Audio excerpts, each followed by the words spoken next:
जम्मू कश्मीर से आर्टिकल 370 हटने के बाद काफी हद तक शांति है, लेकिन इसके बाद सीमा पार से कुछ नाकाम हरकतें अंजाम देने की कोशिशें की जाती हैं।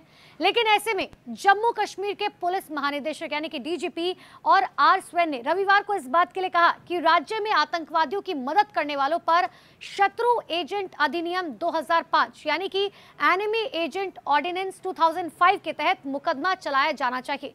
उन्होंने कहा कि देश के दुश्मनों की मदद करने वालों को भी दुश्मन की तरह ही ट्रीट करना चाहिए। अब आपको ये बताते हैं कि आखिर ये एनिमी एजेंट क्या है और ये क्यों कहा जाता है कि यूएपीए से भी कठोर कानून है।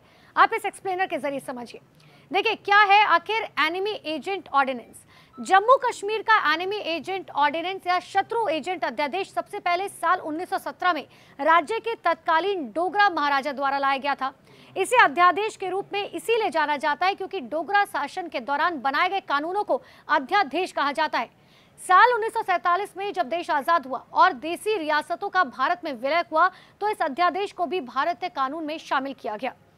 370 हटा तो भी कानून बरकरार रहा। साल 2019 में जब केंद्र सरकार ने जम्मू कश्मीर को विशेष दर्जा देने वाले आर्टिकल 370 को हटाया तो राज्य के कानून में भी तमाम बदलाव हुए। Jammu and Kashmir reorganisation act pass हुआ। इसमें राज्य के कुछ पुराने कानून को जस का तस रखा गया, जबकि कुछ कानून या तो बदल दिए गए या पूरी तरह से खत्म कर दिए गए। सरकार ने enemy agent ordinance and public safety act को उसी तरह से बरकरार रखा जैसे कि वो बनाया गया था। अब आपको बताते हैं कि आखिर एजेंट की परिभाषा क्या कुछ है। देखिए, एनिमी एजेंट ऑर्डिनेंस कानून में कहा गया है कि कोई भी शख्स जो देश के दुश्मनों की मदद करता है, उनके साथ मिलकर भारत के खिलाफ कोई साजिश रचता है, किसी भी तरह की मदद करता पाया जाता है, सुरक्षा बलों या सैनिकों की जिंदगी खतरे में डालता है, प्रत्यक्ष या अथवा अप्रत्यक्ष तौर पर संबंध रखता है, वो एजेंट की कैटेगरी में आता है। अब इसका ट्रायल कैसे होता है ये समझिए। एनिमी एजेंट ऑर्डिनेंस के तहत ट्रायल एक स्पेशल जज के अंडर होता है।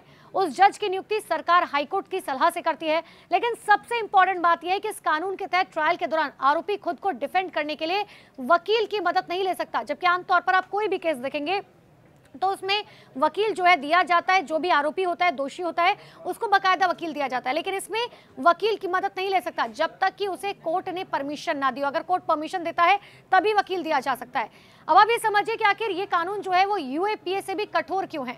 इस कानून में स्पेशल जज के फैसले के खिलाफ अपील करने का कोई प्रावधान नहीं है।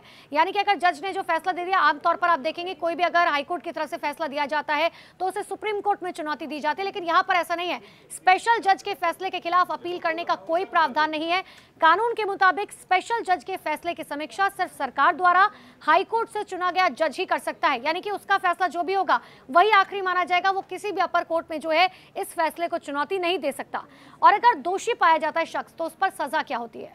देखिए, एनिमी एजेंट ऑर्डिनेंस कानून में कहा गया कि दुश्मन का एजेंट साबित होने अथवा दोषी करार दिए जाने के बाद आरोपी को मौत की सजा या फिर आजीवन कारावास की सजा सुनाई जा सकती है। यानी कि यही दो प्रावधान है, या तो मौत या आजीवन कारावास, साथ ही कड़े जुर्माने का प्रावधान भी है।